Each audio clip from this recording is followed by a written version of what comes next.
Alright, this is the similar triangles homework, and I'm going to go over the ones I was asked about in class. The first one was number 1, but we did that one in the notes. So if you have trouble with number 1, you need to go back and watch the recorded lesson. The next one I was asked about was number 3. And unfortunately, this is a really bad problem because whoever wrote it put 12 as the hypotenuse and 14 as the leg, which is impossible. I promise I did not write this. But anyways, let's pretend that that is possible. And let's see if we can prove these two triangles guilty of being similar. Now, when you first view this, you're like, oh, 6 times 2 is 12. 7 times 2 is 14. And you're like, oh, okay, that's side angle, side similarity.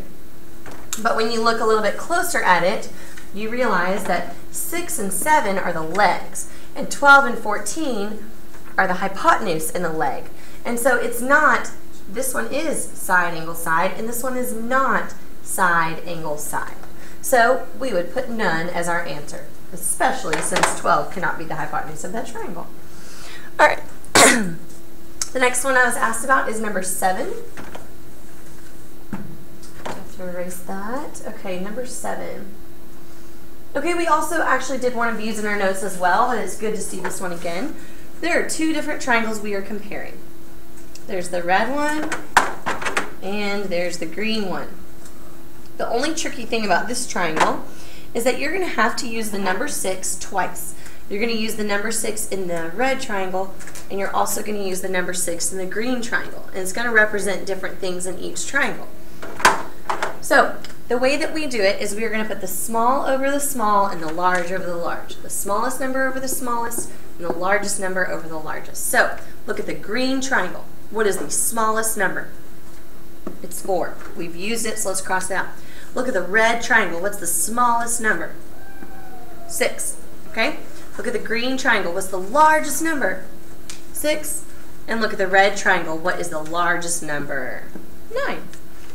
So then we cross multiply, and we're going to learn later that 6 is the geometric mean, but that doesn't mean anything to you yet. So 6 times 6, is that the same as 4 times 9? 6 times 6 is 36. 4 times 9 is 36. Yay, we're in business. So this one is side angle, side similarity, because we've got those sides, and then we've got these nice right angles that serve as our angle. The next one is 17. So look with me at 17.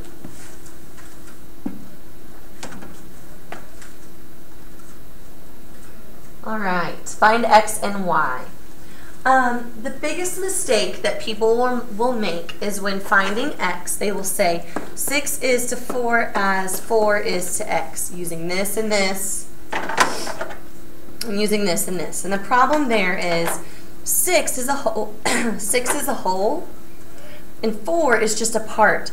So you can't compare a whole is to a part as a whole is to a whole.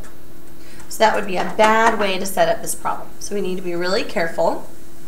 And when we're finding x, we're going to say 6 is to 10 as 4 is to x. Where did I get the 10? I found the whole side. So you are not going to use this 4 in your proportion. Don't use it. 6 is to 10 as 4 is to x. The whole is to the whole as the whole is to the whole. So then we would cross multiply. 10 times 4 is 40. 40 divided by 6 will give us a nice pretty fraction, 20/3. So there's x. Now let's find y. Let's use our same proportion. 6 is to 10 as y is to, don't say 6. Don't say 6. Don't say 6. Y plus 6. Y plus 6. So be careful. You have to use the whole side of the small one, and then you have to use the whole side of the large one. Be really careful. So let's cross multiply. 10y equals 6y plus 36. I went ahead and distributed. Subtract 6 from both sides. 4y equals 36. And so you end up with y is 9. Alrighty. The next problem we're going to look at is 15. I'm doing that one out of order. Sorry about that. I was asked about 15. Let's see what that one is. Oh goodness, this one is just a lot of algebra. The ratio of that to that equals that to that. Okay. So 7 to 6 equals x squared minus 9.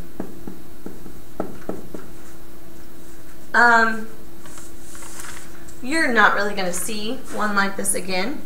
I would simplify this, and I would factor the top, x plus 3, x minus 3. That's called a difference of squares. And then I could factor the bottom. Is this going to work? Let's see. Yep, 2 and 3. X minus 3, x plus 2. So what I'm doing with this fraction right here is I'm simplifying it before I cross multiply, because it's going to make our life a lot prettier. When I factor the top and the bottom, the numerator and the denominator, the x minus 3's cancel. So now I've got 7 over 6 equals x plus 3 over x plus 2. And now you can cross multiply that, and you're actually going to have to factor 7x plus 14 equals 6x plus 18. Oh no, we're definitely not going to. If you had not simplified beforehand, you would have to factor. Okay, so we're going to subtract 6 from both sides. X equals, subtract 14 from both sides, x equals 4. And then we run into a problem that you're really not going to see until Algebra 2, which is we crossed out this x minus 3, but that means we left out one of our factors. So x not only equals 4, x actually also equals 3. So we do have to be careful on that one when we cross things out like that, and you'll see that later. I would not worry too much about number 15, just to let you know on that one. Okay, so let's get rid of that. Now you know how to do it if you were just really wondering. Let's go to 19, then we're doing 20. Okay, 19. There are a lot of numbers on there, so we need to figure out who corresponds with who. So one technique you can do is you can circle. I know 18 goes with 8. That's pretty easy to tell. I've got vertical angles. I've also got, these are parallel lines. I'm going to make my figure pretty messy pretty quick. So these are alternate interior angles, alternate interior, and that's going to give me an idea of who goes with who. So 7 is across from 2 arcs. Who else is across from 2 arcs? Well, y is. So 7 goes with y, and then that would mean, and you can put a box maybe around this one, x goes with 12. So now I know who goes with who, and that's really important. So I'm going to make a proportion. 18 is to 8 as, I need to grab something from the triangle where 18 came from. So I'll grab 12, and 12 goes with x. So you would cross multiply that one, and you would get x is, when you reduce it, 16/3. I'm going to use that same proportion. When something works, you keep using it. 18 is to 8 as, I still need to grab a number from the triangle with 18, and then y is underlined and 7 is underlined, so y goes with 7. 18 times 7 divided by 8 will give us y equals 63/4. All right, the last one I'm going to go over is number 20. I'm going to erase this, so pause it if you need to see this any longer. Number 20. Once again, we need to keep track of which ones go with each other, which ones correspond with each other, or we'll get real confused real quick. This is always the easiest one to find. X goes with 14. Okay, now I'm going to find myself, let's see, a pair of alternate interior angles. 5 is across from the arc, and 10 is across from the arc. So that's pretty easy. I can find out right away that my scale factor is 2, or my scale factor is 1/2, depending on which way you go. So actually, this is going to be really easy to solve. I'm going to take 14 and divide it by 2, and x is 7. I'm going to take 6, and I'm going to double it, and y is 12. I hope that was okay with you. When the scale factor is a whole number, when it's nice and pretty, sometimes it's easier to use a scale factor than it is to set up a proportion. So we used a scale factor in that one. And that is all for the similar triangles homework.